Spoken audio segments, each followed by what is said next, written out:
রাজনীতি ইভ যদি বাট কিন্তু এগুলো কিন্তু সবসময় বলার সুযোগ থাকে না। আমরা অবশ্যই গণভোট আগে চাচ্ছি। আমরা নভেম্বরে গণভোট করার জন্য আমরা বলে আসছি এটা করার জন্য। আসলে আমাদের অতীতে অনেকগুলো গণভোট হয়েছে, this is nothing new in Bangladesh, এবং সেখানে দেখা গেছে যে 21 দিনের ব্যবধানেও গণভোট হয়েছে এবং ভালো হয়েছে, 17 দিনেও হয়েছে। তো এখন তো আমরা এক মাস আছে বলছেন, 1 মাস 10 দিনও দেওয়া যায়। সুতরাং ইনস্ট্যান্স ইজ দেয়ার যে আপনি 17 দিনে 21 দিনে গণভোট করা যায়, কারণ এখানে তো বিরাট কোনো মার্কার বিষয় নাই, এখানে সমস্ত মানুষকে ইনভলভ করার কিছু নেই, এখানে দেশে দেশে গিয়া মিছিল মিটিং এর কোনো কিছু নেই।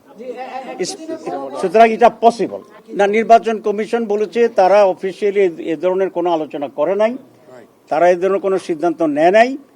একজন নির্বাচন কমিশন বলেছিলেন, তিনি আজকে ব্যাখ্যা দিয়েছেন যে উনি বলছেন যে আমি সহজ সরলভাবে আমার ব্যক্তিগত মত দিছি, আমি যে নির্বাচন কমিশন ওই সময়ের জন্য ওইটা আমার মাথায় ছিল না। তো একজন ব্যক্তি হিসেবে দিচ্ছি, আর উনি খুবই মুরব্বী মানুষ, অসুস্থ দেখলাম, এবং সহজভাবে যেভাবে বলছে ওনার কথা আমরা বিশ্বাস করছি।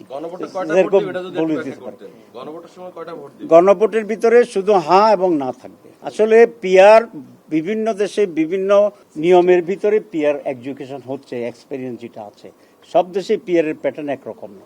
যেমন জার্মানিতে পার্লামেন্ট আছে, কনস্টিটিউশন আছে, আবার পিআর আছে।